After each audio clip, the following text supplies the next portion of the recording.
Hey man, I have not done one of these in forever. It feels like if you miss one or two episodes, you now have to spend the next 4 hours of your life to catch back up. And I ain't doing that shit. I got a job. I got a life. I got people that love me. I'll start by speaking about the last 2 episodes, but before I do, I need a little moment to gloat. I wish I had a soundboard right here. I don't, so I'm just gonna have to make the sounds myself. KCFC, stand up, man. KCFC, stand the fuck up, man. Hey, they said Anaya had shooters. They said Trinity had snipers. They said the core four were the only ones who was gonna be safe. Who's safe now, bruh? KCFC, stand the fuck up. It may not mean none to y'all, but understanding was done for me. So I don't plan on stopping at all. I want this shit forever, man, ever, man. Let's pour one out for the dead homies, man. Let's pour one out for the dead homies, man. Corbin, you were with us, bro. Corbin, you were with us from the jump, dog. You's a real ass nigga, bro. You a real fucking... And when Corbin came in here, I did not fuck with that AI chat GPT bot ass nigga. That nigga was a horn dog who wanted to kiss everybody. I did not fuck with him. But the fact that he ended up being one of the realest people in the villa is nuts. He was the only... Bro, he was the only guy who was truly hurt by what Sincere was doing to Melanie after watching what happened at movie night. The man said, hey, I don't know you. I feel betrayed and backstabbed because I was defending you based off the words you told me. But after what I just saw, I don't know who you are. Hey, that's a real fucking nigga, bruh. It doesn't get... Hey, he was truly disappointed to the point where he's like, no, we're done. Like, we're not friends anymore. He voted him out of the villa like he tried to within the past few episodes. He tried to vote him out. But once, hey, Sincere... Now he got production wrapped around his finger. He got everyone in the villa wrapped around his finger. Everyone that spoke bad about Sincere, dead. Hey, they didn't even make it home. Their airplane exploded. They make it home. They're gone. Sincere don't play that shit. But nah, hey, Corbin, you're real, bro. Him and Permita, two gorgeous idiots, man. But that's... Hey, it's kind of wholesome. They don't overthink shit. The only few people that told Melanie and Sincere, hey, you guys are toxic. Sometimes love isn't enough. Let that shit go. And that's real, bro. Melanie's friends are over there pushing her back into the hands of Sinister over there. Into the hands of Insincere. But Permita and Corbin, the two people who... I think it's because they have the least ties to those two, they're able to be the most objective. Because the other boys weren't on Sincere like Corbin was when he saw the shit on movie night. They just like let it go. It didn't involve them, so they just like didn't care. But Corbin said, hey, I was defending you, dog. Your word is your bond, and I put my word on you. But we're not friends no more. Hey, I'm gonna miss y'all, bro. But KCFC, we here, man. And the way it's looking, Kenzie, you ain't looking so safe, my nigga. Kenzie, you ain't looking so safe. Hey, man, you and Dylan are about to split up. Near the finale, pack your bags, buddy. You're done. You're done. Kata, you're hating ass. You're hating ass. How about you focus on you and Zach instead of saying, I can't believe the fans voted us in the bottom. How was it not Kersey and Titi? She brought that shit up like 6 times in a row. How was it not Kersey and Titi? Kersey and Titi. Hey, she even threw Anaya under the bus. This is how nasty it's getting, bro. You can't trust people. Hey, for her to win, she was throwing her own friend under the bus. Why not Anaya and Carl? Oh, that's how it is. You want to win that bad? Because you know we're watching, right? Hey, I opened Twitter. They said, whoa, Kata don't know. She just lost a whole bunch of supporters with that Anaya. Her saying Casey and Titi, It doesn't matter because the fan base didn't overlap. Her throwing Anaya under the bus. Hey, Kata, pack your bags, buddy. Pack your bags. You might make it into the Final Four. You ain't winning shit. And the fact that her and Zach are trying to become exclusive mysteriously right after they got voted in the bottom half, in the bottom two, you guys think we're dumb? Hey, bro, enjoy the rest of your days, the rest of your week. Y'all ain't winning nothing, man. Hey, that's basically all I have to say. I have to celebrate a little bit. Corbin, we will miss you. But KCFC, rise up, man. They said we ain't had no shooters, bitch. We got that. They said NBA Twitter ain't got no motion, bitch. We got that.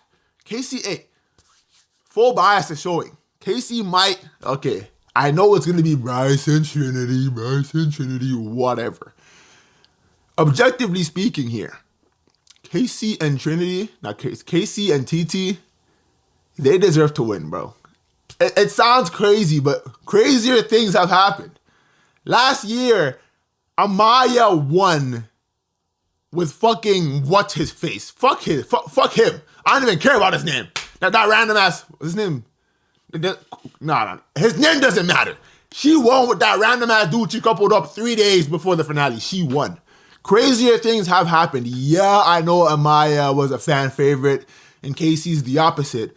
But their chemistry, Casey and TT's chemistry is unmatched. Did you see how they were singing and dancing during the karaoke challenge? That's real. Like, Bryson and I have something, I guess. I'm not really buying it. Because they don't really flow. They just seem like they're friends. Casey and TT are literally in a relationship. Hey, man, I can't vote because I live in Canada. But don't let me turn on this VPN. I got 6 devices in this household. Don't let me turn on that NordVPN. Stop playing with me, boy. All right, let me get into the last few episodes. I'll start off with the dumping episode. This is kind of wild to say, but while I was watching this season, I was like, bro, why does it feel like so little people have come in and out of the villa? And someone posted a video today on Instagram saying only 5 people have been dumped from the villa so far. In the other seasons, it was like 14 at this point. And I said, that makes so much sense. The entire core cast is here apart from Beatrice and Gabriel.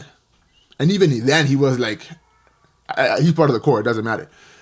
Nobody is coming in and out, and that's probably why I felt like Relationship Island, because it was literally, you're in there, that's it. I see you gonna cast out more, right? That was literally, it was them two, and then it was not Bryson Kata. It was Kata and Gabriel, and then it was Soul, Caleb, and Jen. The Soul was fine, but Caleb and Jen, duds. Absolute nothing burgers. They didn't do shit. 0 pull. Caleb, you look good, but boring. Snooze fest, no aggression, no assertiveness. Get your ass home. I fuck with you. Get your ass home. Jen, legitimate nothing burger, bro. Apart from Gabriel's horny ass, nobody wanted her. They did not, and that was it. No more bombshells. I actually did like the way the recoupling episode went, because you have to face your fellow Islanders and tell them exactly why you wanted them gone. And that's where you saw a bunch of honesty, and you also saw a bunch of people who don't know how to take criticism without turning it into like a character defining insult. Like whenever Kenzie called Corbin's relationship with Permita lustful for some reason. Kenzie calling other people lustful for some reason. And even while Kenzie and Dylan were coming to their who to pick, is Dylan a meat writer? Because Kenzie brings up, Corbin and Permita for no reason. The obvious choice was Amora and Gal and Caleb and what's her face? Caleb and whoever. Those were the obvious 2 answers. But this girl Kenzie hates Corbin so much, she brings him up. And Dylan says, okay. No explanation, just, okay. Kenzie said Corbin and Permita are shit. That was her explanation as to why they should be gone. Corbin and Permita are shit. And Dylan said, okay. Hey, bro, they need to go ASAP. Not the point. But this led to the one or two really truthful people was Melanie. Melanie called out Kenzie for her hopping from man to man, which there's nothing inherently wrong with, but she was constantly juggling two men, and I think that's what the real issue was. Going from man to man until you find the person you want is what Love Island's supposed to be for, but she'd constantly be lying to one or both of the men or like undermining what was going on. Like she would tell Dylan, oh, I really like you, this and that. It's me and you, basically. I want to focus on our connection. But then she went upstairs to go make out with Gal. If she wasn't doing that, if she didn't say that thing to Dylan, her going to kiss Gal, nobody would care. But it's the fact that she told Gal, Dylan, it's me and you right now. Let's focus on us. And then she went to go lock lips somewhere else. That's where Melanie had an issue with. She was juggling two men. And then Kenzie took that as if Melanie just called her a fucking whore. She was not happy. Even the... doesn't matter. And then we had the Corbin moment, which I really appreciated. Gal and Namora went home, and then Caleb and literally forgot the other girl's name. Caleb and what's her face? Genuinely don't know her name anymore. It doesn't matter. I think Melanie is in the sunk cost fallacy. She's invested so much time into Sincere to the point where I don't think she thinks it's worth it to leave. Like something has to end up. It's like that one meme of the guy who's digging for diamonds. She's thinking there's like a diamond layer somewhere there, right? She doesn't know it's just dirt under there.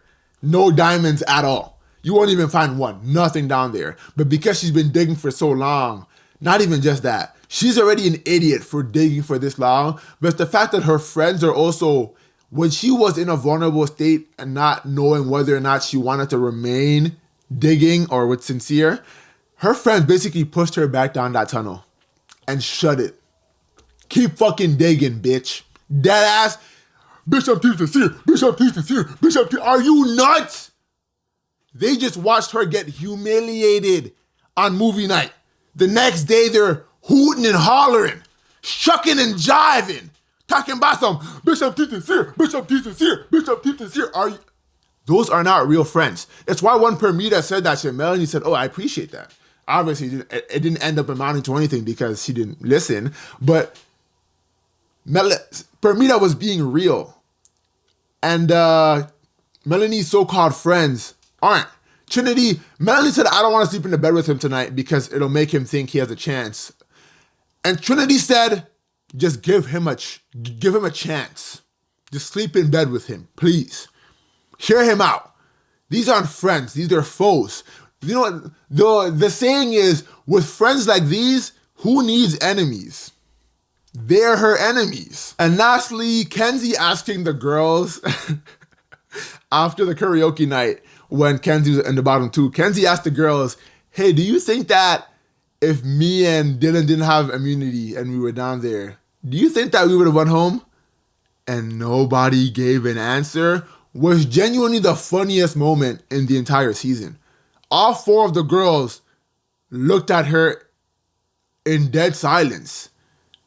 And then someone, I think it was Trinity, she said, yeah, let's not even think about that. That means yes. You were going home. Because it's a fact that Zach and Kata were going to get most of the votes. And it's a fact that Corbin and Permita were going to get at least one vote. Kenzie and Dylan, y'all were getting a donut. Nothing. You were going home. And I think Kenzie's realizing that, oh shit, I may not have any friends in here for real. And I don't think she does. It's kind of sad to see, but she deserves it. I'm not just she fully deserves it, but you can't criticize her without her feeling like you're attacking who she is as a human being. And she can't like differentiate between someone trying to help you out and someone attacking your character. So she's kind of doing it to herself, really. And Dylan constantly, it's kind of interesting seeing how the girls treat Dylan asking Kenzie for reassurance because Kenzie has been hopping from man to man.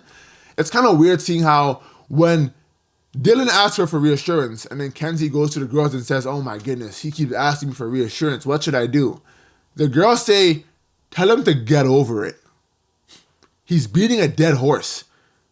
Pack it up, buddy. You want me or you don't. Get over it or don't.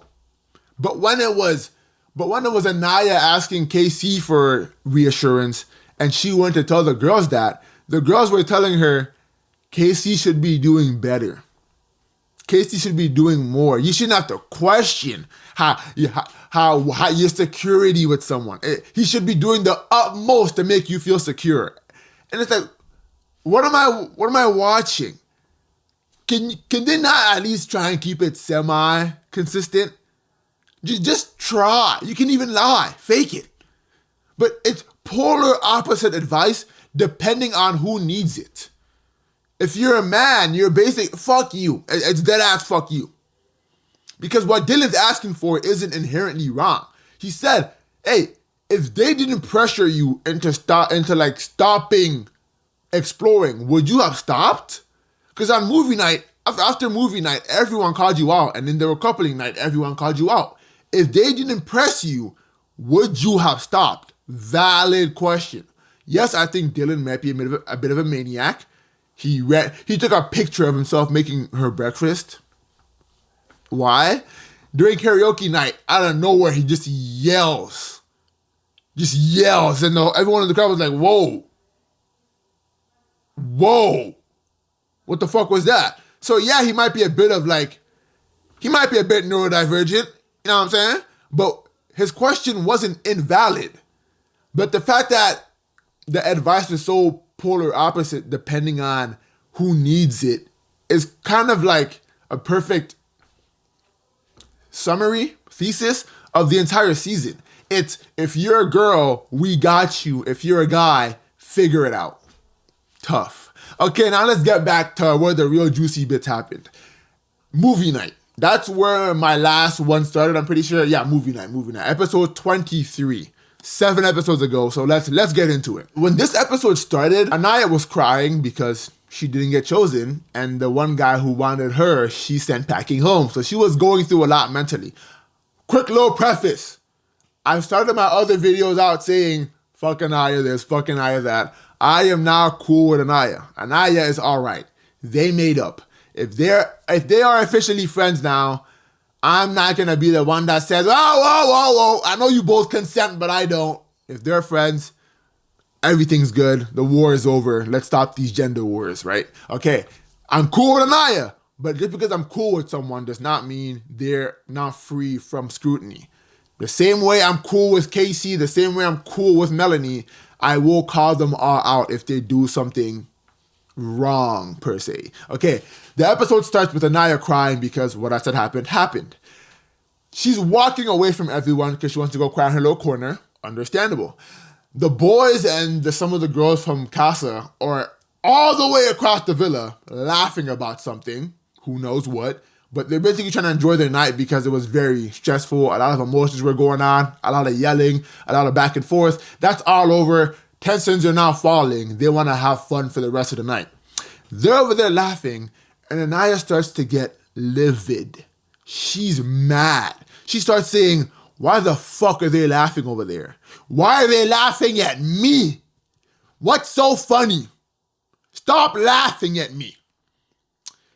And the first thing that came to my mind is this what main character syndrome looks like? Because I've heard of it. I haven't really seen it because I don't speak to that many people. Is this main character syndrome in real time? They're over there. They're so far away that they can't even see her crying. But because she can hear laughter, she turns into the fun police. Why are they laughing at me? Just because you're sad doesn't mean they're laughing at your sadness. Because other people are also sad.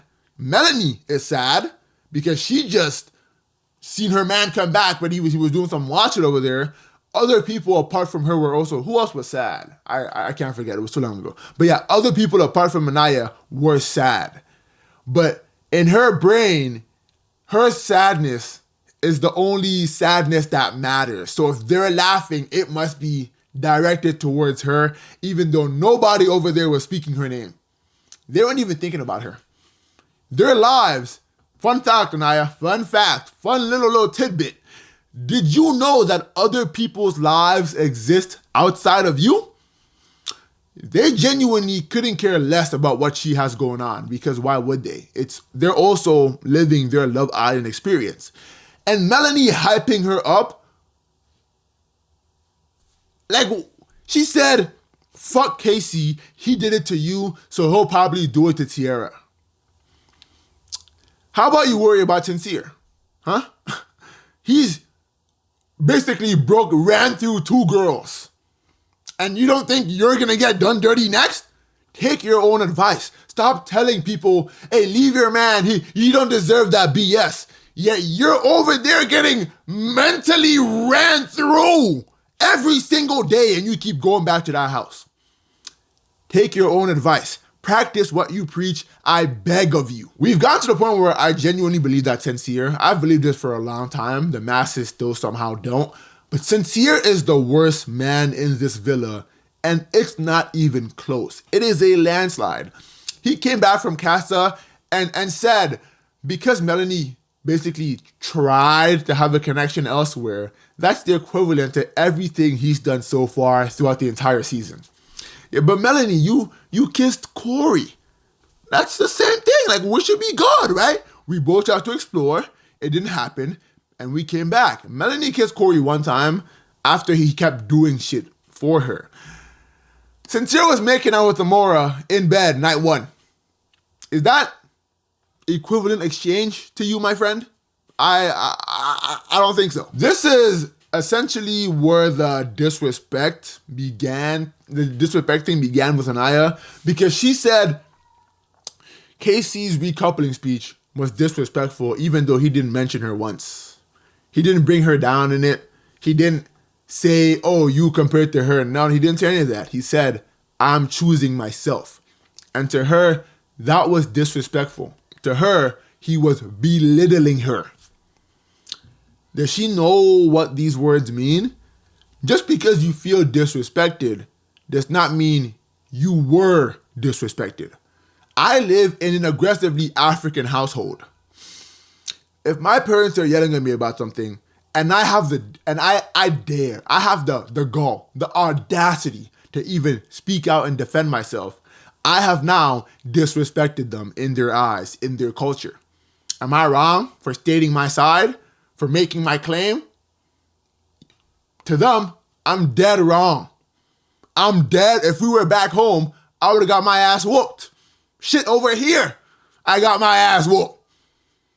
They feel disrespected. Am I going to say, oh, you're valid? Not just because you feel disrespected does not mean you were. That's basically what's going on here. He didn't say anything about Anaya during that recoupling speech. You know why? Because he couldn't say anything. They kept cutting him off. He didn't say shit. Nothing. But the fact that she felt that way lets me know her barometer of disrespect, belittling, this and that. Basically, any word she throws out that Casey has done, I think her barometer is broken, because she's not really thinking about how these things work. You can say you were sad about what happened. I can't take that away from you. It's fair to be sad. But don't say he did something that he did not. Zach gets away with it all scot-free. He didn't even choose to come back single. His mega Hitler connection got sent to the gulag, so he was fine to walk right in, I guess. And for the girls to call Casey disrespectful, which once again, he hasn't said anything disrespectful, they sure do love to call this man names. I have a list right here. They called him a dickhead, a pussy, a coward, a bitch, a little boy, and Kata even called him a bitch ass. And then she stopped herself because she realized she was on national television and she's not black. She was about to get her ass at home too, bro. I also think that Zach isn't one of the best guys in this villa either. He's what I call, or what we call, it's a scientific term at this point, Schrodinger's idiot. He says a lot of very idiotic things and decides whether or not he's gonna say, I'm joking, based on other people's reactions. He had sex with Kata, and right after they finished, he told her, so how would you feel if I talked to other bombshells? And he told her, she got mad. I'm joking. Yet went on to go make out with the girl at Casa Amor. Schrodinger's idiot. He said, I'm joking to Kata. He was not fucking joking. He told Kata he loves her. So the next morning, because she didn't reply that same night, she didn't say anything until the next morning. When she brought it up, he said, I'm joking. The reaction wasn't what he wanted. So he says that I'm joking. He does that a lot. And those type of people, you have to watch out for. They're basically like poking you constantly to see how far they can go, to like put your emotions in like a leveler, to see how far they can take your emotions before you go, you erupt, basically explode. I don't like Zach very much, and like I spoke about him magically wanting to be exclusive with her, just ask her to be your girlfriend, buddy. I'm not a fan of people dating that quickly. Exclusive, you're basically dating. Just ask her to be your girlfriend. What are you talking? Just ask her to be your girlfriend.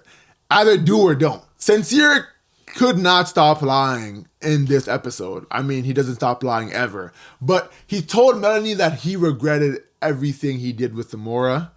But the whole time he was doing the things with Amora, he had the biggest smile on his face. And then he says that he doesn't want to hurt Melanie's feelings. Oh, I hate that I make you feel like that. But then he's the same person to do it over and over and over and over and over and over and over and over again. He genuinely believed he did nothing wrong simply because he didn't bring Amora back. In his mind, what Casey and Corbin did were worse because, yeah, they kissed other girls, but bringing them back, oh, boo, whoa, come on, guys, let's not go that far. He thinks it's better to have fun and break your partner's trust as long as you come back home to them at the end of the night. Yeah, I'm going to the club today. Yeah, I'm gonna kiss other girls. I might fuck somebody, but as long as I know where home is, I'm good, right? When the correct thing to do is if you find someone better for you, who you think suits you better, like Corbin and Casey did, it's best for everyone that you just leave who you're currently with. Why would you, fuck you, why would they want to be with you after you did that? It now becomes, the relationship is now tainted. The trust is gone. It's just resentment forever, basically. When him and Melanie had that talk I just spoke about, and then Melanie got up and walked away, he said, oh my, it seems like I can't do anything right. I do something, I'm the bad guy. I do nothing, I'm still the bad guy. Brother, have you considered the fact that you might just be a bad person? Because you did something every single time. You haven't not done something ever. You actually do a little bit too much. So yes, you're a bad person. But in that same breath, at this point, Melanie's tears mean nothing to me. We are now 23 episodes in, and they have been repeating the same cycle since episode 6. I don't care.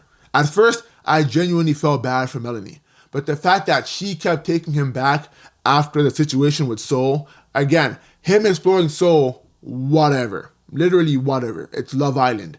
But it's the fact that he would go to Melanie and lie about it. He would tell Melanie, I'm done with Soul now. I tried it out. It's not for me. It's me and you forever, babe. We're locked in like this. 20 minutes later, he's making out with Soul.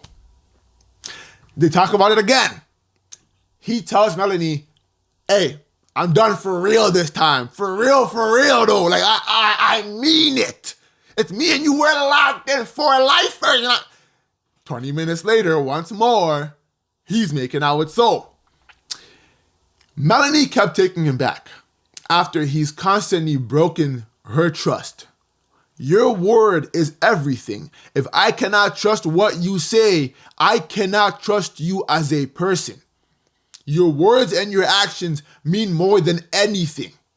She cannot trust this man and she knows that. But the fact that she keeps taking him back, let me know, oh, this is why in episode 1 you said your type of guys are the guys full of red flags. You keep picking the wrong ones, but you hope they're the right one. This is why you said that. Because you picked the worst person in here. At least Corbin will tell you to your bitch ass face. Corbin, he'll do a lot of shit, but he ain't gonna lie to you. Yeah, I'm gonna go kiss Soul. I'm gonna go, hey Soul, Can I get a kiss? Can I get a kiss? He ain't gonna lie to you. Sincere will look you dead in your face and lie every single time.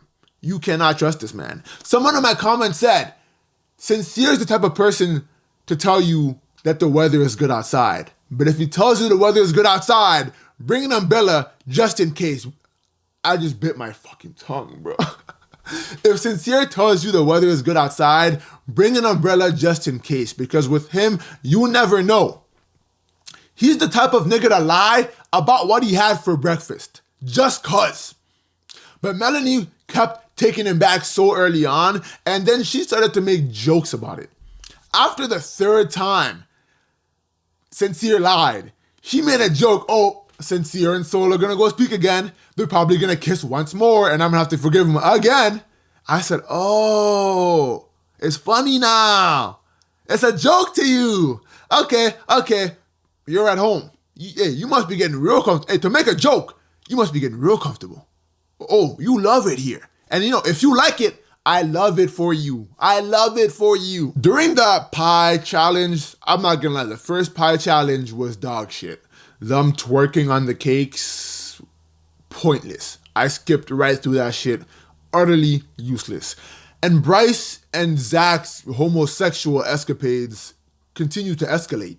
In this one, Zach was twerking on Bryce while Bryce was humping him after the challenge. It's one thing for them to find an excuse. Oh, we're in a challenge. I gotta twerk somewhere, right? Hey, Bryce, come here. Bounce, bounce, bounce, bounce, bounce. Whatever. I didn't have to do that. I'm sorry.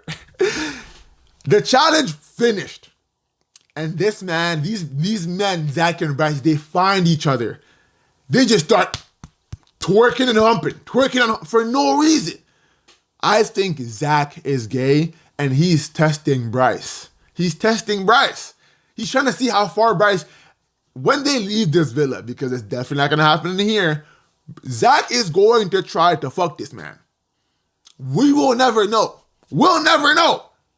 But listen to me. If you guys aren't gonna listen to me ever, listen to me right here and right now. You can disregard everything I'll ever say for the rest of my life. Zach is going to try to fuck that man, bro. I will put my life on it. I'm making a binding vow right now. Swear to you. And when it comes out in 5 years, I will be there. The next part of the challenge was fair. I mean, not really fair. It was a better challenge. I think it was still unfair. The fact that the boys can only throw one object at the girl's face. If they miss, they miss. If they hit, they hit. It's all or nothing, basically. But for the girls, they get a continuously firing weapon. So they cannot miss. They can just readjust. If they shoot and they miss the boy's head, they can just course correct and nail them dead on. Can the producers at least try and be fair? Give everyone the same weapon and keep it pushing. Give them all a one-hit projectile or give them all a continuously firing, goo goo gaga, or give them all a continuously firing weapon. Try and not show your biases, please. And speaking of biases, when Megan Thee Stallion came in here, she clearly had favorites. And that was Anaya. I think she saw herself in Anaya because in her mind, Anaya was going through some of what she went through in her dating life, which, I'm not going to say shocker, but I guess. They were pressing Casey. Even Meg was pressing Casey. She said, Casey, hey Casey, I think you could have won about Casa more without being so disrespectful. If he was being disrespectful, she would have an example because disrespect isn't a monolith. When someone says or does something disrespectful, you will have an example. No one is disrespectful by default. You have to do something to get labeled disrespectful. If there's so much disrespect done or said, you can give me one. When Casey asked Megan Thee Stallion, what did I do that was disrespectful? Megan Thee Stallion answered like everyone else did online. Oh, you forgot already? No answer. Did you forget already? No, that's no answer. Now they're putting it onto you to answer your own question. If I was so disrespectful, please tell me what I did. Literally, Casey's asking them, genuinely. It's Meg Thee Stallion. It's not like he's beefing with her. He's not asking Meg a rhetorical question like he would ask one of the girls that he was fighting with. Meg, these guys look up to you. What did I do that was disrespectful? And she gave him no answer. That lets me know she thinks exactly like the people do on Twitter.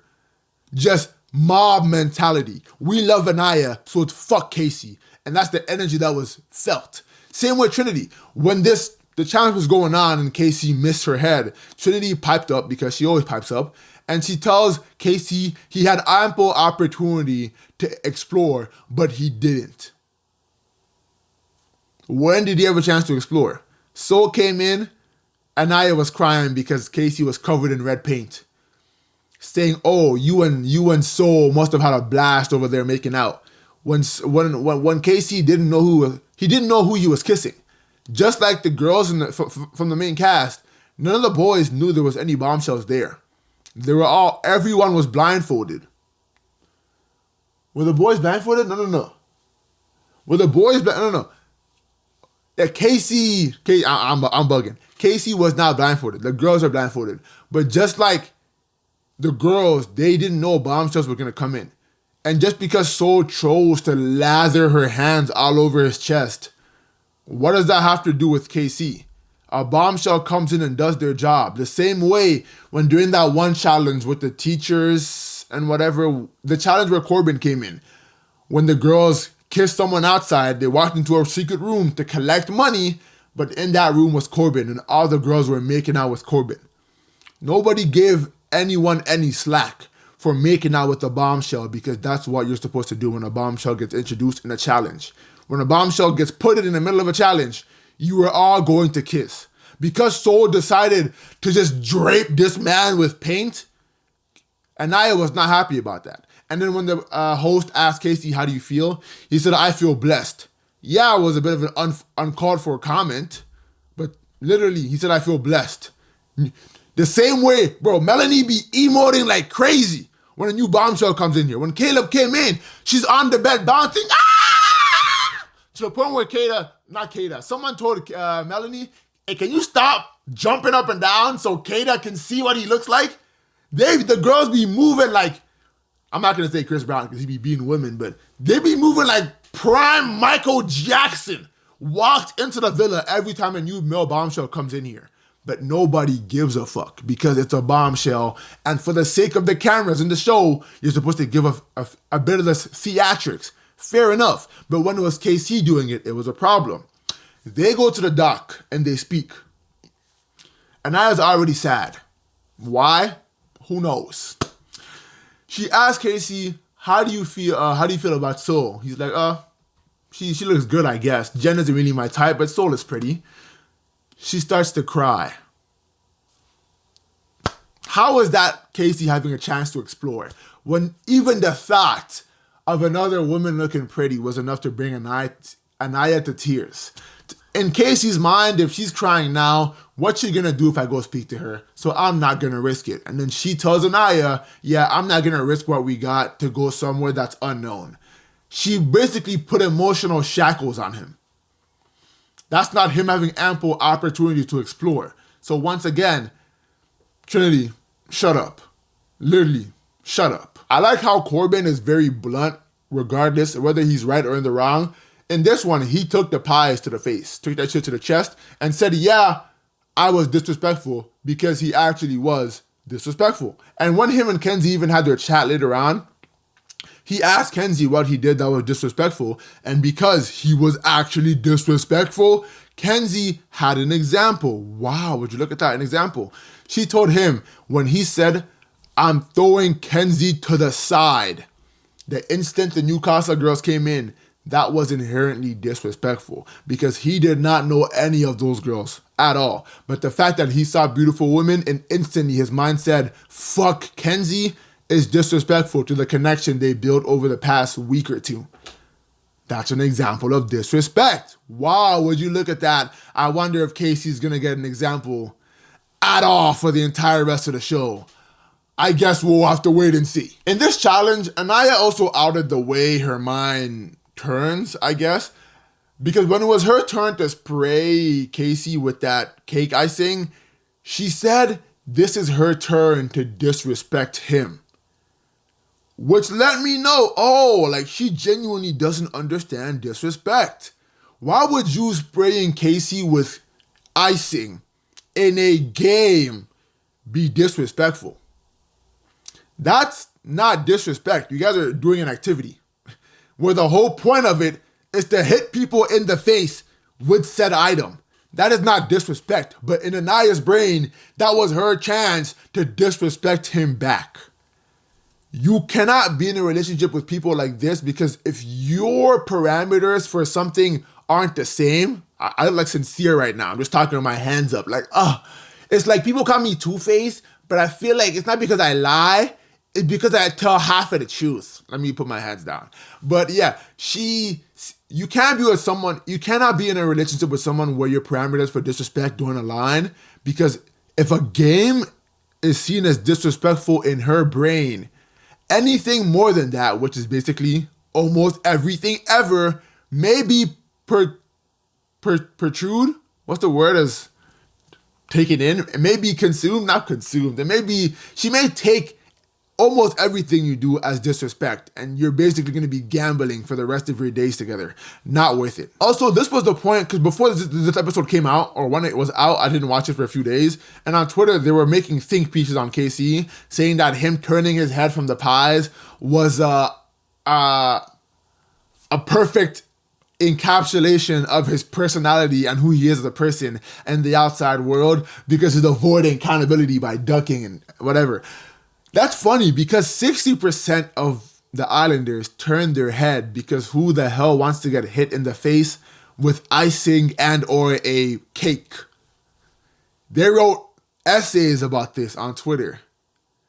They just hate this man, which I can't tell you what to do. Go ahead. And before leaving, Megan Thee Stallion told the girls to keep doing them and to keep having a hot girl summer, because in Meg's mind, none of the girls have done anything wrong. But to the boys, she tells them to step up the gentleman levels. They're not being gentlemanly enough. They could do more.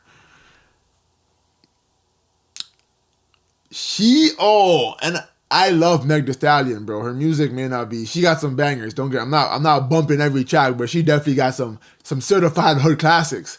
Just because she's pretty, got a fat ass, knows ball when it comes to anime, and can throw down in the kitchen like nobody's business. Yeah, all that makes me want to agree with her no matter what, but her takes just be plain wrong sometimes. The girls have done shit wrong. Why didn't she tell Melanie to leave Sincere because she doesn't deserve that? Why didn't she tell Kenzie, maybe stop telling two guys you only want them, then going back and forth? Why didn't she tell Trinity, hey, can you let people deal with their own disagreements without always chiming in? She had nothing wrong to say about any of the girls, but for the boys, it was do better. If you aren't on 10 at all times, you're wrong. And that literally was, it showed, it's like if someone from Twitter was put onto the show, that's what Megan Thee Stallion was. She behaved like a random girl on Twitter who was, the girl who tweeted about core four. That's what Megan Thee Stallion was doing while she was on there. Disgraceful. Episode 24, Carl came back to the villa, which I'm glad, because I do think him and Anaya are better together. He matches her emotional needs better than KC, I guess, because she thinks KC is too much of a goof, but that's just who he is. The same way TT likes KC because he's so much of a goof, I think Carl and Anaya fit better together because of that. I did want Carl to not dive 100% back in right away, because Anaya did leave him for someone because that someone looked better. She said it herself, KC's fine shit, I want KC. Please do not ever base who you want solely off how they look, or even the time they spent together. Yeah, they spent 3 weeks together, but those 3 weeks weren't all sunshine and rainbows. Shit, half of it was maybe sunshine and rainbows, and the other half was just dumb, like bumping heads. So please, like Carl said, do what's best for you, and they did. I'm glad. And in this episode, Melanie once again continues to dig that hole of that girl who just takes mental abuse from her boyfriend. She told the girls, or she told Amora, she understood why Sincere did what he did because Amora looks so good. How can I feel bad for this? How can I? Yeah, I understand why he cheated on me. Just look at her. Does that mean that next time someone who comes along and looks better than you, you'll say, all right, go ahead, sweetie. Be home by 9 p.m.? I want to feel bad, but I just can't. How can I want better for you if you don't want better for yourself? I can't help someone. Wait, what did J. Cole say? Don't save her. She don't want to be saved. This cast of women might be the most gullible ever. Kata pressed Zach for like 10 seconds for what he did at Casa Amor. And this man basically sighed, rolled his eyes, said, I'm sorry. I didn't really want to kiss her, but like I just forced myself to do it. Just to fully immerse in the Casa Amor experience. You look really pretty though. And Kata said, okay, I forgive you. In her raspy ass voice. Her voice, it sounds good though, I'm not gonna lie. She forgave this man instantly. And then he said, oh, I can give you some space tonight, I'll sleep outside. She said, no, come sleep in bed with me tonight. Kata is so quick to hold Casey and Corbin accountable. But when it's done to her, she folds like a lawn chair. These people who give advice, you can't listen to them because they don't take their own advice. Kenzie might be the girl version of Sincere. She's constantly juggling two boys. I spoke about this a little bit earlier, but she's constantly juggling two boys. In this episode, Dylan made her breakfast. And because she still wanted Carl or Gal when Jen wanted Gal, she wanted Gal, so she went out and told Gal to make her coffee. Gal said, I'll do it in a bit. She said, no, make it right now. She's trying to keep both of these two boys engaged so they both constantly think they have a chance with her. And when she goes to tell Kata about what she did, the way she was grinning ear to ear because she just loved the attention and competition. She loves when two guys are fighting over her. And she can't even hide it. But when you point it out to her, she'll say, I'm not a bad person though, when she's objectively a bad friend. Later on, I'll just speak about it now while we're here. Later on, she tells Dylan, I spoke about this a little bit earlier too, but I'll speak on it more. She told Dylan, I only want you. Let's focus on each other. Then she goes upstairs to make out with Gal. Dylan finds out, he starts to cry, which is nuts. I understand being a little sad. You've known her for a few days, buddy. Relax. But again, him telling her that it's me and you, I can understand why it would hit him a little bit. Crying is definitely nuts. Like I said, he's probably a little bit neurodivergent, a little bit on the spectrum. But Gal is who her best friend in the villa, Jen, wanted. And Jen was really confused. Why do you keep chasing? Gal looks worse than Dylan, objectively worse. But Kenzie kind of liked him because he was useful. He had a coffee shop back home. He made the best coffee here. He was just like a perfect utility player for her. So she wanted him on his roster, even though, like she said in episode 1, I don't do rosters, when she did nothing but rosters her entire time here. Then, because Gal just made out with Kenzie, his ego was just boosted up to the fucking moon. Now, it wasn't now, but his ego is high regardless. He told Jen, and I hate the fact that I'm about to speak on Gal and Jen, but I gotta give everyone a bit of love, right? He told Jen that he's mad or that he's displeased because he feels like because he's dating her, that's the reason why none of the other girls want him. He said the other girls are all like, oh, that's Jen's man, leave him alone. So he uses that as a reason to get mad at Jen. When in reality, he just gets no bitches because he is objectively the least attractive man in that villa. He's surrounded by demons. Literal, everyone in there looks great. And then there's Gal.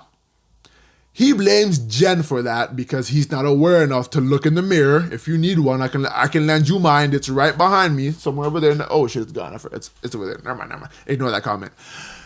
He uses that as a reason to break up with Jen.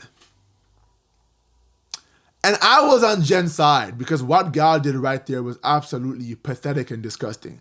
I don't think Gal actually found Jen attractive. I think he just used her for a spot in this villa. The same way people were calling Casey playing it safe. No. Gal is an actual example of someone who played it safe. The minute they got together and he was safe, he was off Jen. He didn't want to touch her. He didn't want to kiss her. He told her he's not the most affectionate person because that's just who he is. But the minute, every time he's in a conversation with Kenzie, he's rubbing her hand, he's rubbing her body, and they're making out. Make it make sense. He used Jen for a spot in this villa. And I was on Jen's side when she went to go talk to the girls about it, and she was crying. But the fact that she lied to the girls about who broke up with who for absolutely no reason, just to keep her ego intact, was pathetic. Just tell the girls the man you wanted didn't want you and move on. It's okay to be vulnerable. That was her chance to have a vulnerable moment because that's the only one she's gonna get because her ass was grass. You're going home soon.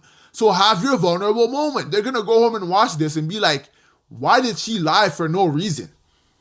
What did she gain from this lie? Right after Gal and Jen's breakup, Casey pulls Anaya for a chat, and when he lets her go first, because for some reason he didn't want to speak first, which understandable. Get it off your chest, Anaya. Y'all been hating on me. Let it out, basically. She starts speaking about, or she brings up that also vague and mysterious disrespect everyone talks about.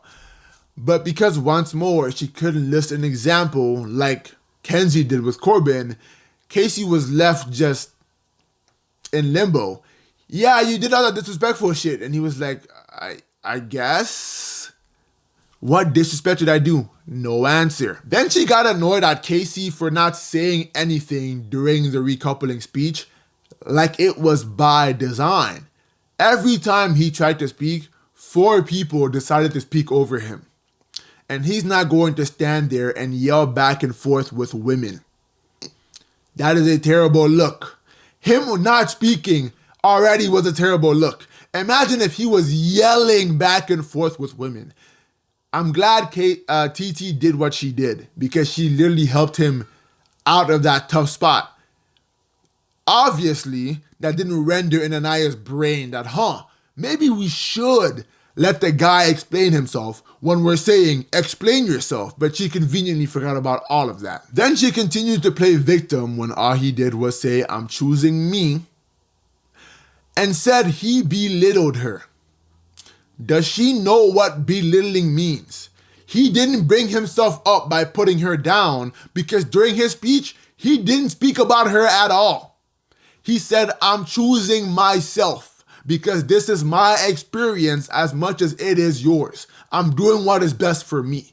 If that was Anaya up there who chose Carl and she said, I'm choosing me, other girls would have said, period, go queen, slay. But when KC does it, oh, you're a dickhead, you're a douchebag, you're deplorable, kill yourself, like, give it a rest, man. Anaya, again, I do like her now, but her brain is, you kind of can't get into any altercations with her because she will have a completely different interpretation of whatever happened. And when that happens, there is no coming to a amicable conclusion. You just kind of have to concede if you want to move forward. You're going to have to start apologizing for shit that you didn't do because in her brain, you did it. And that's what ends up happening later on with Casey and Anaya. Casey ended up apologizing to her at the end after moving out again. But this time, he apologizes and says, oh, I'm sorry for being disrespectful. Because he kept bringing up, oh shit, maybe I was saying dumb shit. Maybe I was a bit disrespectful. But even he can't list an example because he knows he didn't do anything actually disrespectful. Because Casey is a bit of a performative and pandering person and he wants to please people, especially women, he basically internalized what all the girls have been beating him over the head with. They've kept calling him disrespectful. Shit, even a mega celebrity, Megan Thee Stallion, came in here and said I was disrespectful. So maybe I was disrespectful. And he internalized it so much to the point where he went to go apologize for the disrespect when he cannot list a single example of what he did that was disrespectful. Honestly, I don't even care. I think the apology was real in his head because he internalized it. But to me, it was just I'm apologizing to end this. Even if he internalized it, it doesn't matter to me. He finally apologized, which sure, he's been apologizing forever. He even apologized to Anaya on that doc, that one episode I spoke on. He apologized to her for no reason. He didn't do anything. But with people like Anaya, you have to apologize for no reason sometimes to move things forward because whatever she interpretates, is that a word? Interprets, oh, whatever she interprets, I'm an idiot. Whatever she interprets basically becomes stamped in history. That's the reality we're going with. And if you don't agree, screw you. To move on with her, you must apologize, which he did. I'm glad they ended things. I saw this on Twitter and it might be true. Someone said Anaya's relationship with Sincere clouds the advice she gives Melanie about Sincere. It's very clear that Anaya likes Sincere, like not just as a friend, she likes him as he was her number one on day one. There's a whole compilation of her trying to get close to him, touch him, this and that. If Sincere tried Anaya's going. Nothing wrong with that. Sincere looks good, but she constantly gives Melanie the worst advice ever because when she speaks to Melanie about Sincere, she's not speaking to Melanie as Melanie's friend. She's speaking to Melanie as Sincere's friend, trying to help Sincere get his girl back. And that's not fair to Melanie. To Melanie, it's, oh, this girl's my friend, but if my friend is telling me to go back, should I go back? Whole time she doesn't know, Anaya is a double agent. She's not with you. She's with the enemy. Jen pressing Kenzie about what she's doing with Dylan and Gal was it was something I didn't expect, and I was really happy about it. She told Kenzie, we wouldn't be friends on the outside world because I wouldn't be able to trust you. You know I like this guy, but you are constantly applying pressure on him for him to like you. Yes, Gal didn't actually like Jen, but it's the fact that Kenzie, not knowing that, was pursuing the hell out of Gal regardless. And she would never even tell Jen about her pursuit for Gal. She would just do it. Like when she made out with Gal that one night in the speakeasy, she didn't tell Jen what happened. She went to sleep and Jen found out through other people. And when Jen brought it up to her and says that was sleazy, Kenzie starts to defend. Again, you criticize what Kenzie has done and she takes it as a character defining attack. She said that was a bit of a sleazy move. Kenzie said, yeah, but I'm not a bad person though. I'm not a bad friend. Brother, first of all, you are a bad friend. I'm not going to say you're a bad person, but you're objectively a bad friend for that. And then she says, I wish I could have told you sooner. She could have told her the minute she walked out of that speakeasy. But instead, she went downstairs, she ate her food, and she brushed her teeth, and she went to bed. She probably saw Jen about 2 more times that night before she went to bed. But she looked at her in the face and said, I wish I could have told you sooner. Even when they woke up, Kenzie didn't go straight to Jen. They had their breakfast. Everyone did their thing. And then Jen pulled Kenzie to let her know that she knows what happened. Kenzie is not a good person. You can explore all you want. Why are you lying to the boys and to your friends about what you're doing? It is what it is. If people don't like what you do when it's the best thing for you, who cares? But for you to maintain your character and so that people can't call you a bad person or a bad friend, be honest. The same way when Corbin wanted the same girls that Dylan wanted, that Caleb wanted, he would literally go sit down to Caleb and talk about Kenzie. He would literally sit down with Caleb and talk about Permita. Because even though he's a bit of a dickhead, he's an honest dickhead. And I feel like that's why people are starting to like him a lot more than they anticipated. All right, movie night. This is where the bulk of the juicy stuff happens, so we might be here for a little bit. First up was Zach, and his movie showed him making out with Mega Super Saiyan Hitler over there at Casa Amor. And I was expecting him to get pressed even the slightest bit. And did he? Of course not. He just sat there and got away with it. On to the next. Next up was Casey, and based off what I saw on Twitter, because I didn't watch these episodes for a few days after they dropped, I knew it was gonna be a bloodbath. The movie started with him calling Anaya a grandma because they haven't done anything yet, which I think was a distasteful, childish, and unnecessary comment. That scene was heavily edited for some reason, so I don't know why they would do such a hard cut. Like, his whole body position changed from one sentence to another. I don't know why they would do that, but because that's what was presented to me, I must take it at face value. You don't get to decide or comment or disagree whether or not someone is comfortable enough to be intimate with you, to touch you, to cuddle you, to kiss you and make out with you in bed. That's what high schoolers and teenagers do when they don't know any better. And even then in high school, you should be smart enough to understand consent. You're not 5 years old. I did not like this comment at all, and I spoke about that a lot earlier or in other videos. Even if she was comfortable enough to kiss you and all that stuff, sleep is the best thing on the planet. And in this villa, there are no clocks. You genuinely don't know how much sleep you're getting. You just have to go to bed and wake up one day. Why would she risk her 8 hours of sleep to make out with a nigga she met a few days ago? Sleep is better than sex. Not damn near. It is better than sex. Why would she risk that shit for your crusty ass, bro? Your corny ass. If you want to make out so bad, your pillow's right there, buddy. Get to work. Get to fucking work. Stop talking to her. The minute the light goes out, she goes right to bed. Grandma, yeah, and I would too. The fuck?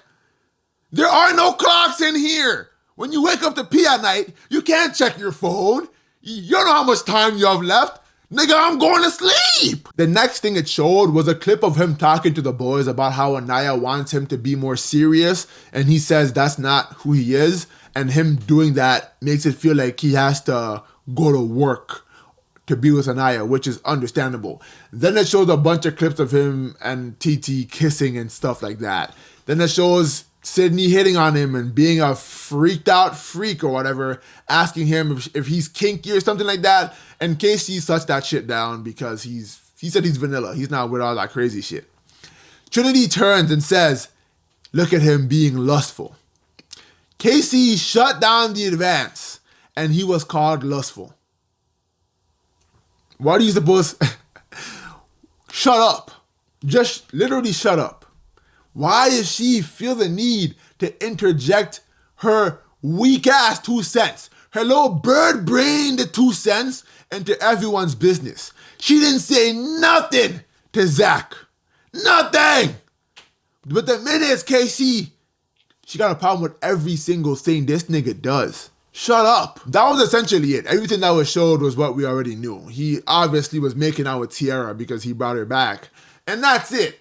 The first thing Casey tried to do was apologize for his wild actions, because obviously seeing it on camera is always going to be worse than speaking about it. He made zero excuses. And naturally, the first person to respond to him was Trinity. Does she want to fuck him or something? In episode 1, she said she was interested in getting to know KC, but he didn't reciprocate that back. Does she want to fuck this man or something?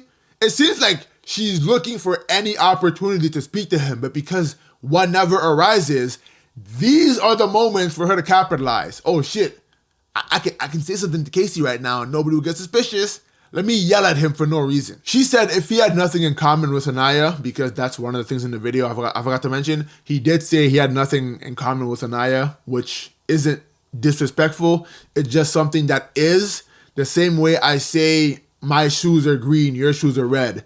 I'm not disrespecting you. I'm commenting on a pretty obvious thing. If I meet a random person from buttfuck Idaho, I can say, hey, I don't think we have anything in common.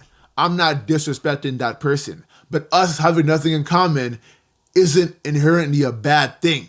Some people, or sometimes love is when you and the person you like don't have anything in common, but because you like each other so much, you put in the time and effort to find common ground and find things that you both end up enjoying together. Or you can even put in the time and effort to start enjoying what the other person likes. And that really shows that you guys are willing to put in the extra effort for the sake of this relationship. With Casey and Anaya, it was not, with Casey and Titi, it was essentially the opposite, the easier route, which is the more natural route. Usually when you meet someone you want to date, you essentially want them to have the most common ground with you as possible, because that's what leads to the most natural flowing conversation, because you guys have endless things to talk about. When Casey met Tiara, it was easy. They grew up from the same district, the same city. I met a girl in real life who heard Casey call Tiara easy and said Casey and Tiara fucked. They had sex. I asked this random girl, do you know what episode it was? Because I've been watching this shit pretty hard. Can you please let me know what episode it was that they had sex so I can go back and rewatch it? No answer. I said, okay. If you don't remember the episode per se, just let me know what happened in and around that episode. Just like a brief summary. I just go and watch everything back because I think I would have seen someone having sex. Please let me know anything about anything that happened around it. No answer. These people hate Casey so much that they hear the word easy and instantly attribute it to sexual, like, oh, she was easy. Like it was a sexual insult. Oh, this girl easy. When he meant it as a personality thing, which was blatantly obvious. It was easier to speak to Tiara because they grew up on common ground. But they take that as, oh, no, Tiara's too easy. Why would you want a girl that's too easy? He didn't have to work like he had to work with Anaya, so he didn't like that. He didn't like that Anaya made him put in all that work. Who wants to put it, by default, if you ask two people, would you rather have a friendship with someone who you guys just meet and hit the ground running, or would you rather find some person and have to spend weeks to find any common ground before you guys can take one step forward? Obviously, you'll pick option A. The same way most people, most friends, most couples, most anything meet somewhere where they have common ground. They meet at school, common ground. They meet at work, common ground. They meet playing a pickup sport, common ground. They meet at the gym, common ground. Most things begin with some commonalities. But the fact that these people are insulting Casey for not choosing the harder route, it's so unfair because they wouldn't do or put those expectations onto themselves. But yeah, Trinity brings up the fact that if he had nothing in common with Anaya, why did he drag it on for so long? And she accused him of playing it safe, which is funny because early on, her and Bryce literally ended things because they didn't have much in common. He was an LA model from LA, and she was some random girl from somewhere in the South. And she's 22 and he's 29. They had nothing in common, so they ended things. She's the same girl who accused Casey of being lustful. Excuse me. I always burp when I'm recording, man. Holy. But she's also the same person who accused Casey of being lustful for wanting more affection from Anaya. But once more, earlier on, she told the girl she wants Bryce to be more affectionate. And then she hopped on Kata and started humping her to say, I might have to get on him like this for him to touch me. When she demands something, it's fair and it's understandable. When Casey wants the exact same things, he's playing it safe and he's lustful. With people like Trinity, every accusation is an admission of guilt. I am telling you.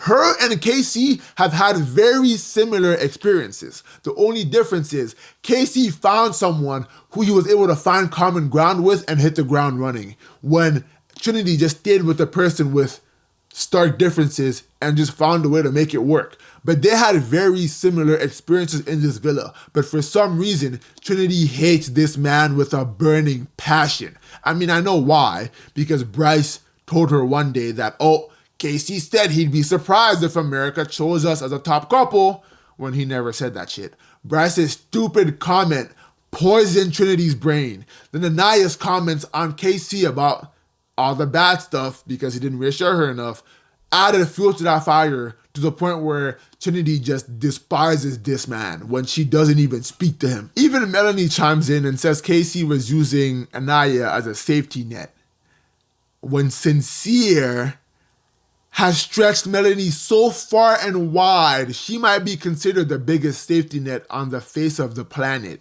So once again, please, take your own advice. I'm begging you. Now it's Anaya's turn to blame Casey for playing it safe. And when Corbin asked her how was he playing it safe, of course, it was crickets. Melanie tells him to now shut the fuck up. She tells Corbin to shut the fuck up. And then Trinity says the same thing. But now she asks him if he's blind or deaf or both, instead of using her 3 brain cells for their intended purpose. Just because you and someone else talked doesn't mean it didn't work out because they... I'm messing it up. Just because you and someone talked and it didn't work out and they leave, doesn't mean they played it safe up until that point. Casey was trying. You could see him constantly trying to reassure this woman he wants him, but that was slowly but surely draining him.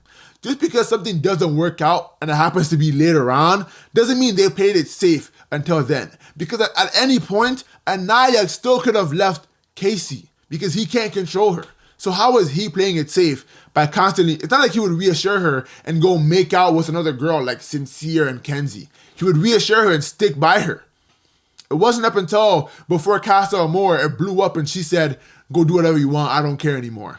And then Casey went over there and found someone who he resonated with better, which led to him choosing Tiara over Anaya. But that's not playing it safe. When the boys try and chime in and help out Casey, explain himself better, Anaya and the girls tell them to mind their business. Nice double standard, am I right? Then when Trinity asks Bryce and Zach about their opinion on Casey's behavior, which is basically a trap, she just asked her boyfriend, what do you think of that disgusting, deplorable man's behavior? Answer carefully. And now Bryce was stuck. He likes his girlfriend more than he likes Casey, so he tried to act like he didn't know any of what was happening. But then Tiara chimes in and says, hey bro, he's backpedaling. He knew he was gassing up Casey to high heaven, said he's never seen him this happy before at Casa Amor. Caught him in a fucking lie. I fuck with you, Tiara. I fuck with her heavy. Then Casey tells them to stop hating on the boys. He's the one that did it, so direct all their anger and malice towards him because he's ready to take full accountability. But then Trinity tells him he never says shit though. How is he supposed to say anything if whenever it's his time to speak, they cut him off? Sincere was speaking and was being cut off, and he told the girls, I'm not talking to y'all. He basically told them to shut it. Something that Casey has never and will never say, because as a dark-skinned black man, he can't risk saying what a lighter-skinned man can say. He's already the aggressor by default. He can't risk saying that shit. But her saying, why don't you talk? But not noticing that she's constantly cutting him off?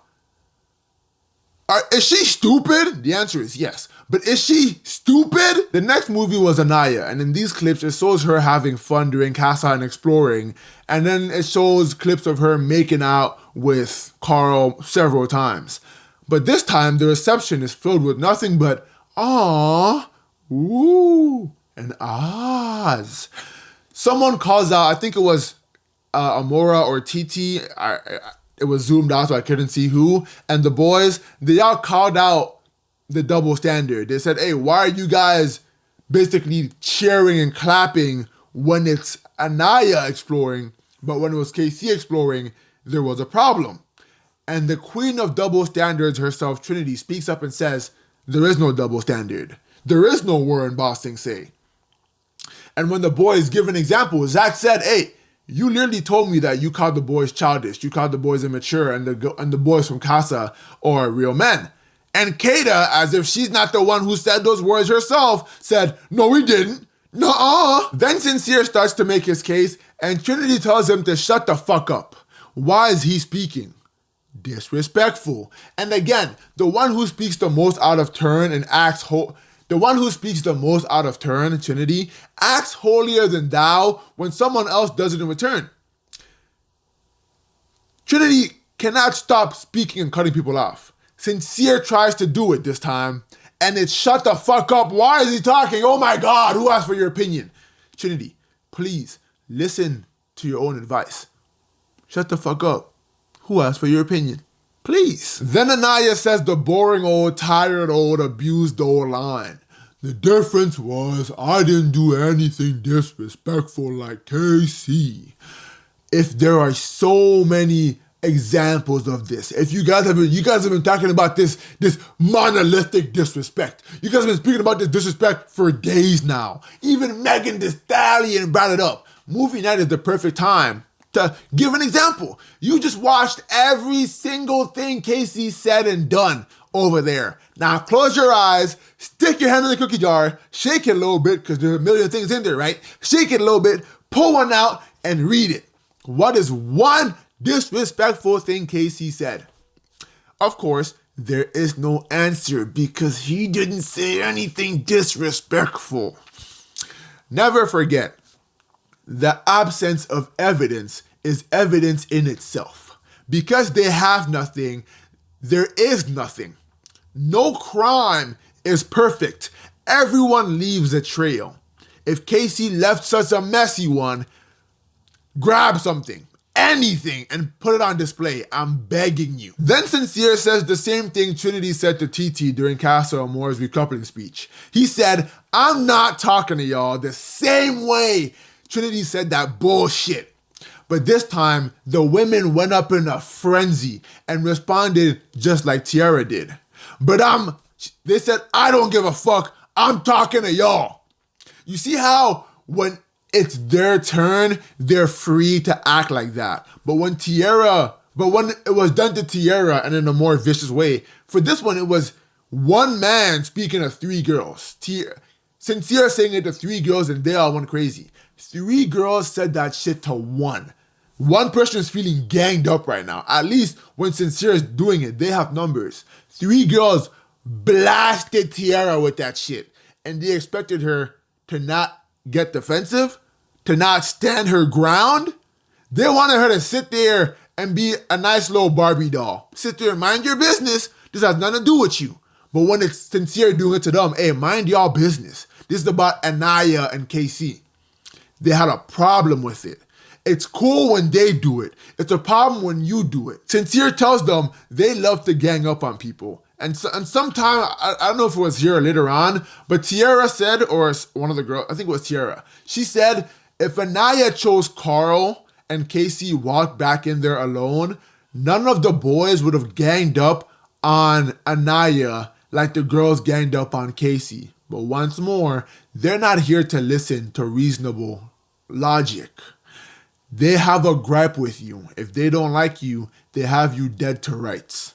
There's nothing you can do. Casey keeps on talking because they want him to explain himself so bad, but they just keep talking and talking and talking when he's trying to explain like they want him to explain. But this time he says, fuck it. I already know that you guys are on my dick for not speaking, even though you won't let me speak. So this time, I'm going to say what's on my mind no matter what. So he stands up to vocalize or basically project his voice even louder, because when you're standing up, you are louder than when you're sitting down because your organs are not scrunched up together. He's standing up, he's able to speak a lot louder, and now his voice is able to stand out from all that noise over there. When he stands up, the girls didn't like that. They started saying, why is he standing up? And they started laughing at him. To the point where Anaya now stands up, but not because she wants to explain herself like what Casey's doing. She stands up as direct opposition to him standing up. The first thing she said is, why are you standing? He continues to try and explain himself, but now she starts walking over. I counted the steps. There was 8 people in between them and a table. She went 9 feet over to that man to get in his face. But the moment he saw her coming, he sat down to de-escalate because he's not about to stand there and yell in a woman's face. That is a terrible look and is unbecoming of any adult. Any adult. You should not be doing that. He sat down, put his head down, conversation over. I'm not yelling in your face. We're not doing this. I stood up to project my voice. You were escalating the situation. Doing that, I'm not gonna say it should obviously happen here. You do that outside, it's a fight. You get in someone's face and start yelling, it's a fight. You can stand up and talk to someone from a distance. Understandable. Actually, bro, when this scene happened, they were on Twitter calling this man. They said he stood up to intimidate the girls and scare them or put them, whatever. He stood up as the aggressor to intimidate the women, and Anaya clocked it and sunned him and bitched the fuck out of him. How can you intimidate someone from 9 feet away? Look. Let me pull my shorts down real quick. Oh, let's count together, all right? I did this with my last video too. 9 feet. 1, 2, 3, 4, 5, 6, 7, 8, 9. Do I strike fear in you from this far away? Am I intimidating you right now? Are you scared shitless?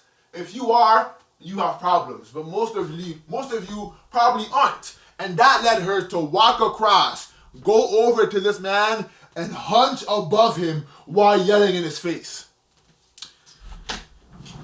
If Casey did that to Anaya, he wouldn't have made it home that night. His Love Island experience would have ended right then and there because production would have killed him. They would have Charlie Kirk'd him right there. They called Casey a bitch for sitting down and putting his head down, and a coward. But to me, that's best case scenario. Let's say the opposite happened. Anaya's approaching him, and then he starts matching it and approaches her to yell in her face. Now that's him really trying to intimidate, because he's mad, because what Anaya did was intimidation. She's just not intimidating shit, but that's intimidation. Getting up in someone's face is intimidation. It just didn't work because it's Anaya. But if Casey matched that energy, that would legitimately be intimidation. And if that happened, they really would have a claim to call him an aggressor because that's an aggressive move. Standing up isn't aggressive. Standing up to talk to someone 9 feet away from you isn't aggressive. Face to face now, that can lead to an altercation, a physical altercation. And let's say Casey did the opposite. Anaya stood up and was talking, and now Casey stands up in direct opposition and makes his way over. Anaya sits down and he's hunched over her, yelling in her face. Brother, they would have skinned this man alive, pulled out all his toenails, fingernails, and teeth, ripped out his organs, and left the most necessary ones there for him to just slowly die out. Him being called a coward was the best case scenario, because any other course of action and they would have a legitimate claim of him being an aggressor, a potential abuser, this and that. So I'm glad he just took it like a champ. As a man, sometimes you're gonna get shit regardless. What's the least amount of shit you can get into? And that's the route you want to take. I'm glad he did what he did. Next up is Sincere. And after all the heat Casey just got, I was expecting something extremely similar. His movie showed everything he did with Soul, him making out with her back to back to back to back to back, and lying to Melanie about it back to back to back to back. And then him at Casa Amor. Wait, no. This first one was just him and Soul. After the clips showed the making out and whatnot, do you think anyone said anything? I mean, of course, right? Trinity, Kata, Anaya, let's hear it. You know what I'm saying? Casey just got put through the motherfucking ringer. Now let's hear what you have to say to Sincere. It was crickets. You could hear a pin drop in that bitch. They were all silent as fuck, minding their own business for the first time ever. Imagine my shock. The man doing the objectively worst actions is getting zero repercussions. No outbreak from the crowd. Everyone's just chilling. And the first thing anyone says is Anaya, who's over there quietly comforting Melanie. Sincere just basically did what is the equivalent of committing mass murder in this villa. And no one has anything to say. A double standard right there. Double standard doesn't just mean man against woman. It's also how you treat different men who are both doing quote unquote bad behavior. Corbin's movie was whatever. It's him disrespecting Kenzie, like I brought up earlier, him saying he's ditching her to the side. And then it was him doing whatever he did with Permita. He was getting jumped more than Sincere for some odd reason when everyone knows what Corbin is. Corbin is just a girl version of Kenzie. He wants to explore the same way Kenzie wants to explore, but they were on his ass like a diaper for some odd reason. But unlike Casey, Corbin doesn't give a fuck about that shit. Like I said before, he's the I don't give a fuck final boss. He tried to speak up and apologize for anything that he may have said or done that was disrespectful, but when the girls kept cutting him off, he said, damn, I guess we can't apologize in this bitch. Sat back and stopped talking. Corbin, if there's one thing Corbin's not going to do, is argue. He's not arguing. It's you let him speak or he's done. Because he completely checked out after that. So you can't say nothing. Unlike because Casey internalizes comments. Corbin doesn't give a single fuck. If you don't let him speak his mind, then he doesn't give a fuck about what's on your mind. And I can appreciate that. And that was basically it. He didn't. There's no back and forth. If we're not going to let him speak, no one's talking. I don't care anymore. Man basically did this. They're talking, I'm going on my phone.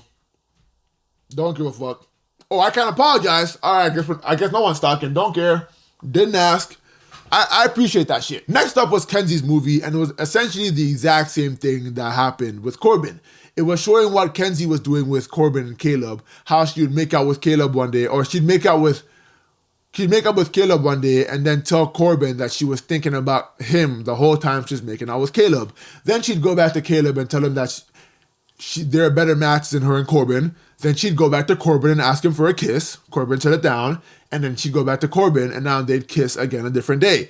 Then she'd go back to Caleb and say, hey, we should focus on each other. Then it goes back to her kissing Corbin. Her juggling two men. And do you think any of the girls had anything to say or any course of action was taken to reprimand Kenzie? Of course not. The first thing that was said was, all right, guys, she already know what she did was wrong, so it's okay now. Well, she clearly didn't because she repeated that exact same cycle with Dylan and Gal. She's able to get away with it scot-free. But when Corbin did something similar, they were jumping this man. I mean, his was actually disrespectful, which I can understand why they were mad at him for that. But the behavior is essentially the same. The disrespect that Kenzie does is that she lies to two men. She leads both men on. But they don't call that disrespectful, even though it is. You can't tell Caleb, oh, I want you. Me and you are more compatible than me and Caleb. And then go to the me and Corbin. And then go to Corbin and say, oh, every time I kiss Caleb, I'm thinking about you. How is that not completely and utterly disrespectful? How are you going to tell, hey, yeah, he's my main connection, but anytime I'm with him, I think about you? That is disrespectful to the core. But did they shun her for that or anything? No. She already knows what she was wrong, guys, so let her be. Bullshit and a double standard. Then Dylan speaks his mind and said, hey, I don't think this is over. The same thing Caleb and Corbin went through, I'm going through the exact same thing with Gal. So how can you say she's over it or she's done that behavior when it just happened again yesterday? Which goes on to prove the double standard. She's able to get away with her crimes, but Casey and Corbin basically get maximum security prison for doing what they did, but Kenzie can just walk away scot-free, not even a slap on the wrist. Just go home, you're good now. Next was Melanie's, and they showed a clip of her kissing Corey. And it was happy, it was nice, it was wholesome, but then it suddenly cuts to Sincere making out with Amora at Casa Amor. And there was just no need to pump fake Melanie like that. She was finally thinking she's about to see something that's gonna make her happy, and then it cuts to Sincere bringing her back into the deep, dark pits of hell. It shows this man making out with Amora over and over and over and again and again and again, which leads up to before he leaves Casa Amor, he tells Amora, if we had more time, it would have been you. There was no need for him to say that. Legitimately, it's over.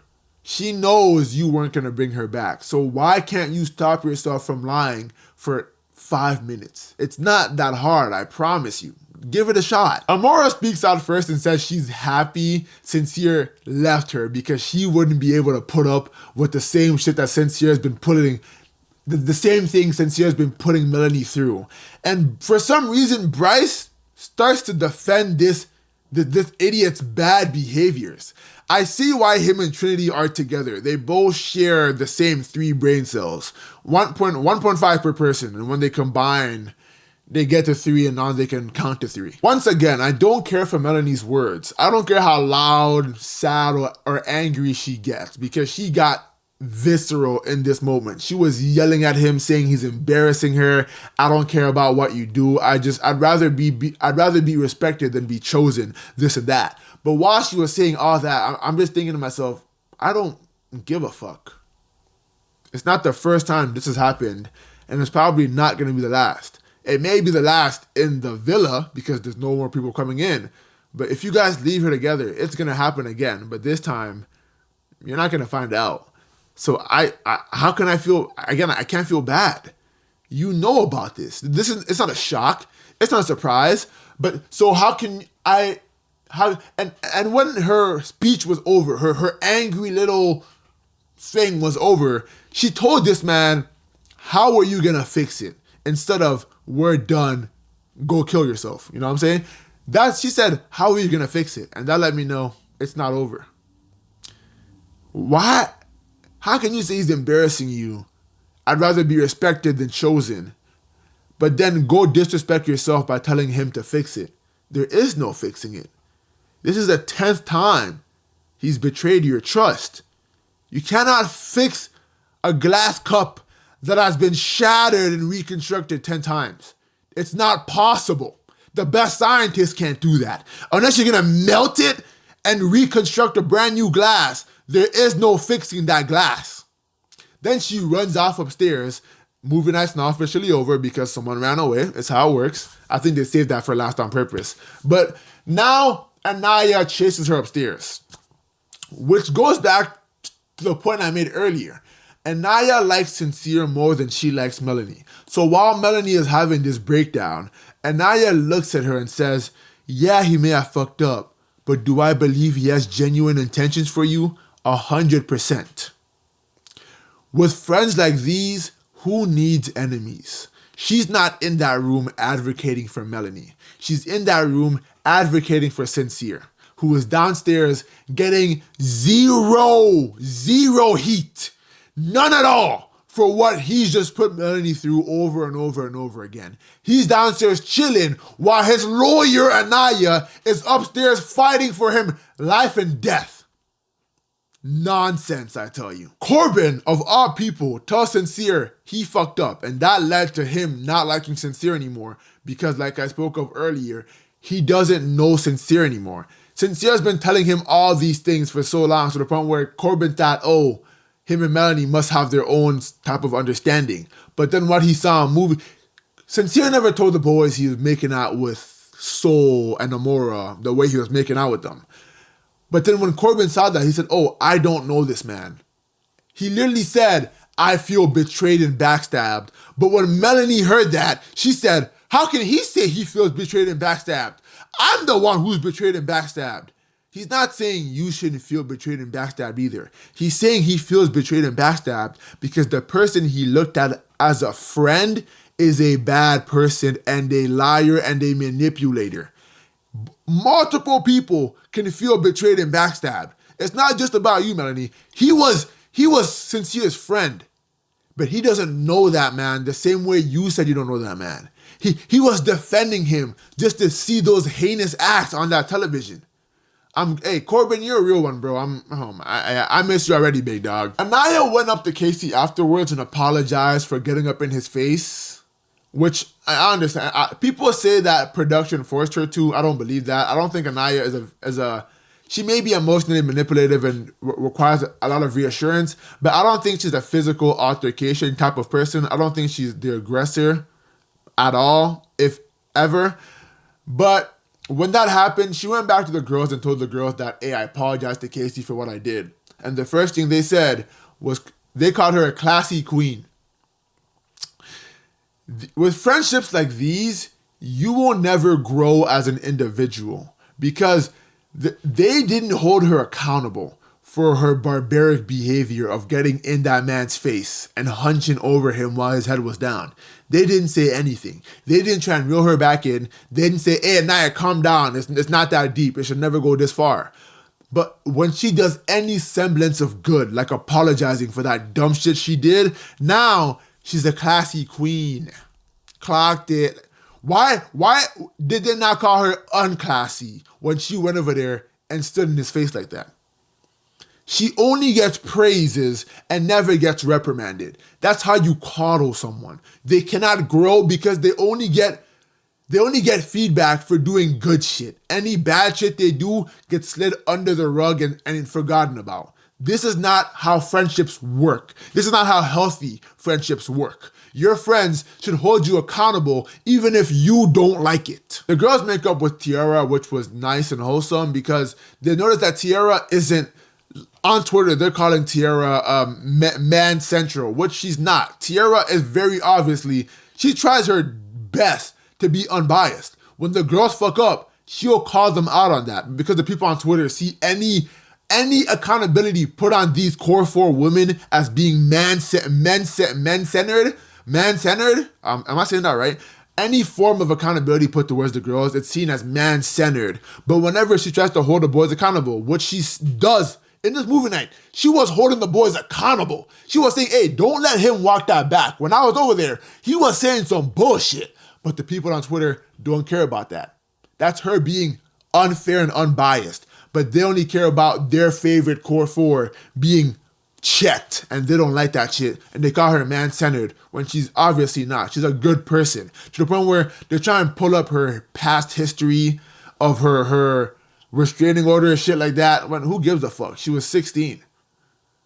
She's like, what, 20-something, 26, 27, 10 years ago? Yeah, don't care. Next. And Kata, I thought you were a real demon, but unfortunately, you were not. She found out that Zach didn't actually reject his Mega Hitler crush. She just got booted for being Mega Hitler. And once more, she tried to press Zach, but Zach did the same thing as last time. He just rolls his eyes and apologizes. He sighs, and she lets that shit go. She can't hold smoke with this man for more than 5 minutes a day. You're not who I thought you were, bro. You're not. The same way you have heat for Casey, you have heat for Corbin. Show Zach anything. This man, Zach, is the safest person here because he knows you don't mean anything you say. He watches you get mad over there and he smiles because he knows you're never going to do it with him. I thought you were a demon, B, bro. I guess not. And Anaya tries to hold Sincere accountable, but they end up laughing it off together. Which leads to the next few episodes where... Actually, no. Let me speak about Casey first. I spoke about Casey's apology and how I don't think it was real because he internalized it, but him internalizing it kind of made it real for him. To me, it was just whatever, let's end it. But I want to say that they are both basically equally wrong in this scenario. Obviously, Anaya's in the wrong for emotionally manipulating him and basically shackling him down to her and basically making him feel bad for even thinking about exploring anyone else. And that's why I had Casey stuck. But for Casey, I'm not going to give Casey oh no, she was dead wrong, bro. It's okay, you're good now. No.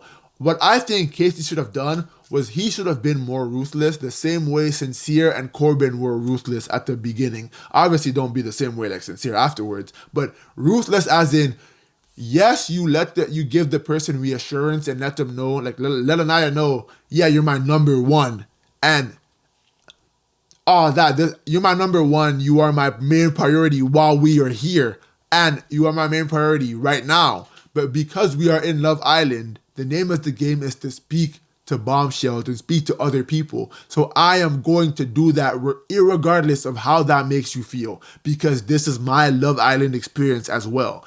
If he said those words, yes, people may have not liked him for a little bit, but they'd be like, you know what? He was fair. He was upfront. Yeah, we may not like it because it hurt our girl's feelings, but we can't fault him for being honest. The same way no one faults Corbin for being honest. They just fault Corbin for being a fuckboy. They respect Corbin for being upfront, and that's what I think Casey should have done.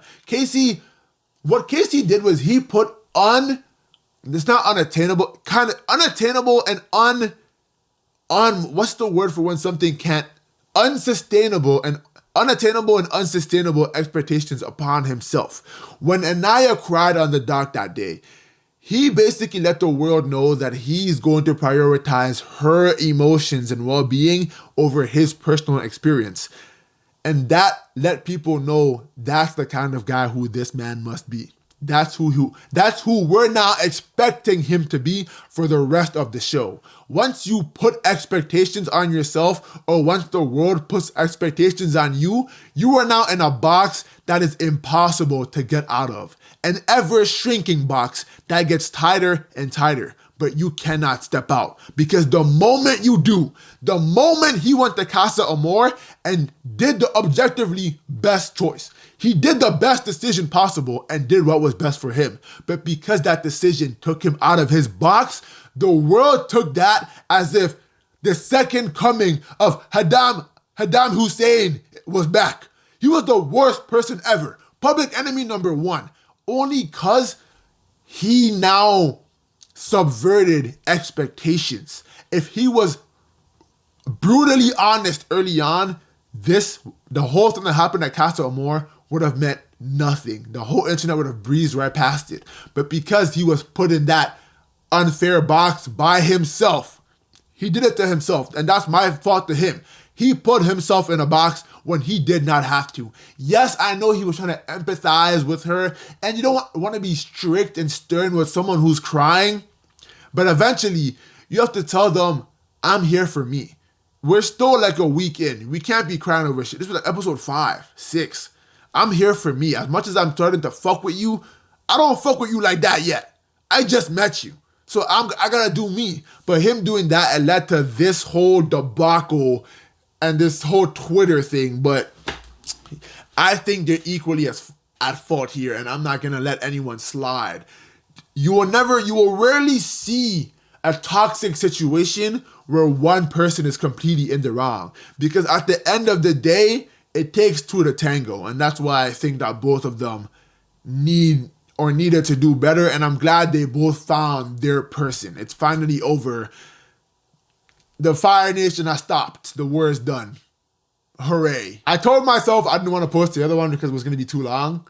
I feel like this is going to be like an hour and a half. The show's almost done, so see y'all next time, I guess.